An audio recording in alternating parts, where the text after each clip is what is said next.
Mais uma vez eu chego até você com a Bíblia, as Sagradas Escrituras abertas, para ministrar ao seu coração nosso programa Profetizando Vida.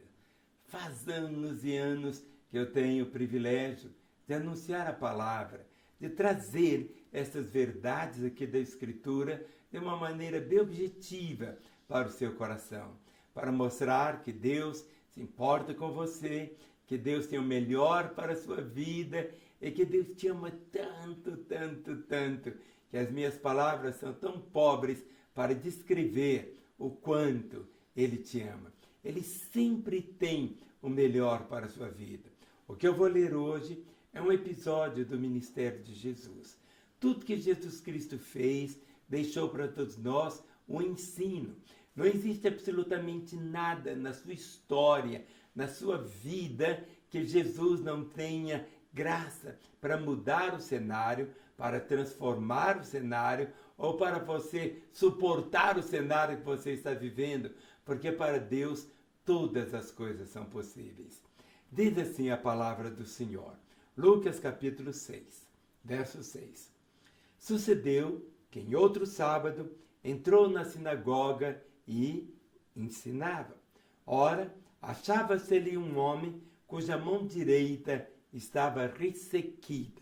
Ora, achava-se ali um homem cuja mão direita estava como ressequida. Verso 7. Os escribas e os fariseus observavam-no, procurando ver se ele faria uma cura no sábado, a fim de acharem de que o acusar. Mas ele, conhecendo-lhe os pensamentos, disse ao homem da mão ressequida: levanta-te e vem para o meio. E ele levantou-se, permaneceu de pé. Então disse Jesus a eles: que vos parece? É lícito no sábado fazer o bem ou o mal, salvar a vida ou deixá-la perecer? E fitando todos ao redor, disse ao homem: estende a mão. Ele assim o fez, e a mão lhe foi restaurada. Mas eles se encheram de furor e discutiam entre si quanto ao que fariam a Jesus. Esse texto é um evento, um momento, um retrato. Mas esse retrato se repete na história da humanidade. Esse mesmo retrato, quem sabe você está vivendo ele hoje. Quem sabe esse é exatamente o retrato da sua vida. Alguma coisa que você está experimentando e que você acha que vai ser impossível mudar este cenário. Talvez você já tenha acostumado tanto tempo vivendo assim. Diz o texto que Jesus entra na sinagoga. A sinagoga não era simplesmente um templo enorme, nada disso. Era um lugar pequeno onde, uma vez por semana, eles se reuniam para ler as Escrituras. Somente isto. Cantavam, faziam orações, mas ali entrou também um homem. Esse homem, seus olhos eram perfeitos, seus pés eram perfeitos. Uma mão era perfeita, mas a outra mão era ressequida. Note bem, tudo nele funcionava bem, mas ele tinha uma das mãos ressequida. Muitas vezes, mesmo Jesus estando presente, ele observa tudo. Ele sabe até quantos fios de cabelo nós possuímos. Ele conhece o nosso levantar, o nosso deitar. Em outras palavras, ele conhece todo o nosso dia. Todas as nossas palavras permanecem. O que eu estou falando com você agora está sendo gravado. Minhas palavras permanecem não porque uma máquina gravou, não porque simplesmente essa câmera vai agora gravar a minha imagem, vai permanecer, mas toda a nossa história permanece. É tão interessante isso. Não existe absolutamente nada que alguém possa se esconder de Deus. Não é que Deus tenha uma máquina assim, uma câmera ou um gravador, nada disso. Mas Deus conhece todas as coisas. E algo você precisa saber, que Ele conhece não só as coisas ruins que você faz, Ele conhece as boas também. Ele conhece o seu levantar, o seu deitar, o seu comer, o seu agir. Ele consegue ouvir todas as suas palavras, ele ouve até agora, ele sabe do primeiro choro que você deu quando nasceu. Naquele momento, quando você nasceu e chorou, Deus conhecia e conhece até hoje aquele choro. Em outras palavras, não existe absolutamente nada na sua vida que seja desconhecida pelo Senhor. Não é porque Deus seja sabichão, Deus é Deus. E para mostrar que Ele te ama, para mostrar que mesmo conhecendo você, não apenas o seu presente, Ele conhece o seu passado, mas Ele conhece também o seu futuro. Mas o seu futuro é você que vai determinar. O seu futuro eterno, você que vai escolher. Porque durante a nossa vida aqui, ela tem uma duração, o nascimento e a morte. Mas durante a vida, você vai fazer uma escolha. E essa escolha é basicamente uma: onde você vai passar a eternidade. Muitas vezes você está tão afoito, correndo de um lado para o outro, fazendo isso e aquilo outro, mas o mais importante, você vai empurrando com a barriga. Não, um dia eu vou pensar nas coisas de Deus, um dia eu sei que eu vou morrer, mas a Bíblia diz algo assim: prepara-te, homem, para te encontrares com o Senhor teu Deus. Mas olha, aquele homem estava ali na sinagoga, mas há um momento tão glorioso que diz assim: ora, achava-se-lhe um homem cuja mão direita estava ressequida. Os escribas e os fariseus observavam quem? A Jesus, procurando ver se ele faria uma cura no sábado, a fim de achar que o acusar. Ninguém podia acusar Jesus de nada. A integridade, a pureza. Jesus nunca tropeçou numa única palavra. Jesus nunca pecou. Pelo contrário, ele é santo. Sabe, Jesus é o nosso protótipo, no sentido, entre aspas, que é a vontade. Nós somos, na nossa caminhada cristã, a Bíblia diz que somos transformados de glória em glória à imagem do Senhor. Mas Jesus estava ali naquela sinagoga. E Jesus entra. E todos de repente tiram o olhar de Jesus e olham para aquele homem. Estava ali, mas aquele homem que a mão dele era assim. Todos sabiam que a mão dele era assim. Não é porque assistiram na televisão da época que não tinha, mas todos sabiam que a mão dele era assim, seca. Ele não podia dar carinho em ninguém. Não podia acariciar um bebê. A mão dele era uma mão seca. E Jesus sabia da maquinação dos corações. Sabiam que aqueles que estavam ali, religiosos, cumpridores da lei, mas apenas seca, sem vida, pura doutrina.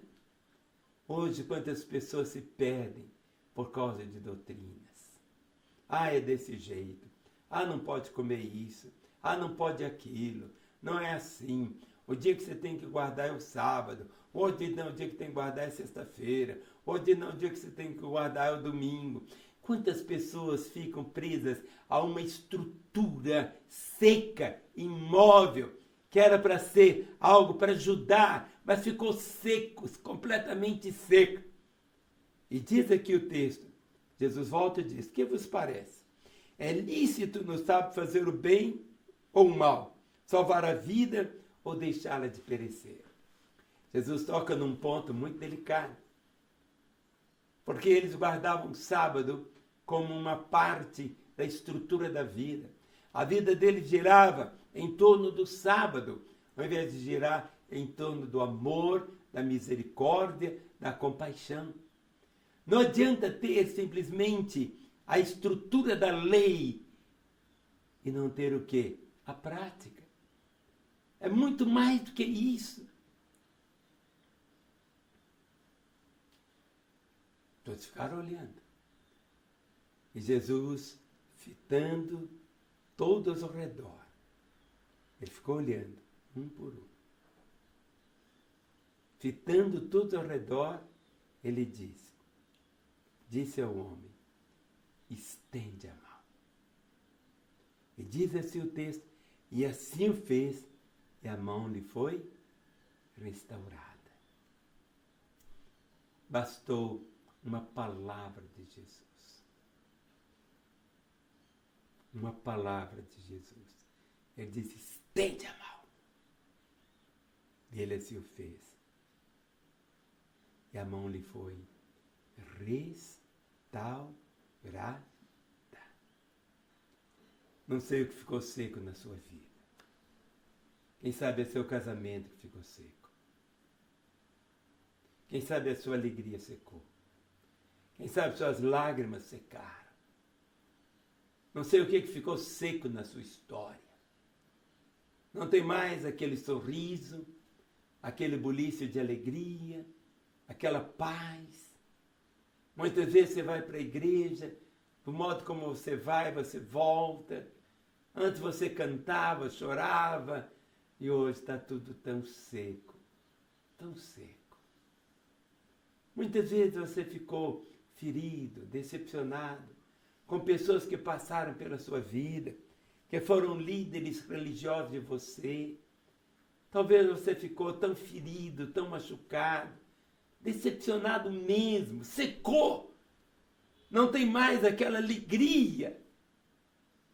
Mas quando Jesus está presente, Ele não importa com as outras pessoas.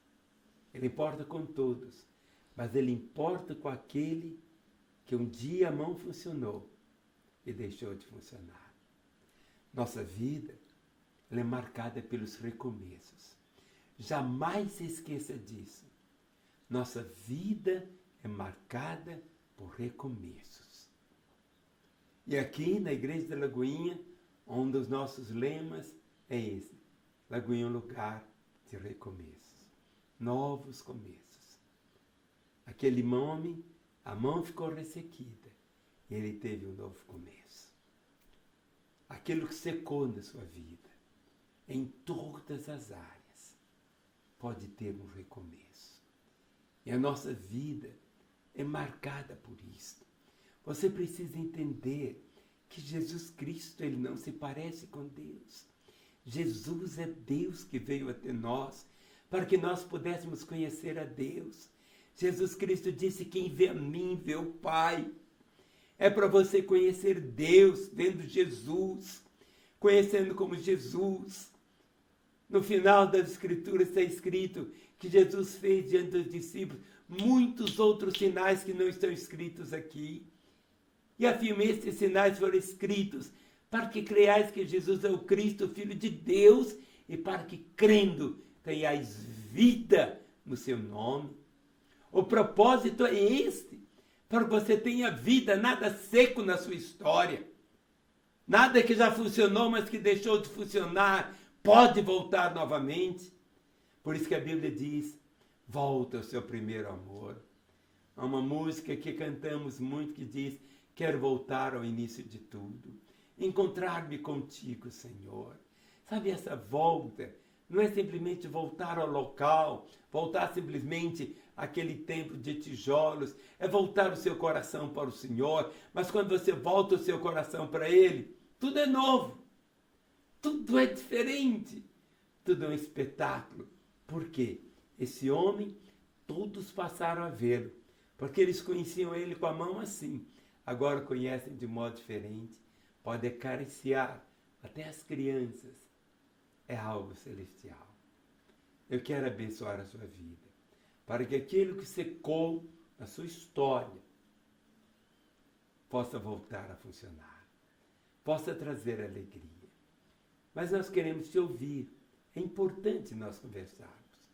Nosso telefone fica aí ao seu dispor às 24 horas. É muito tempo, não é? Mas Deus tem nos chamado para cuidar de você. Temos um celular de cada operadora, porque quando você liga do seu celular para a mesma operadora do seu celular, nem custo você tem. Você pode ligar agora mesmo.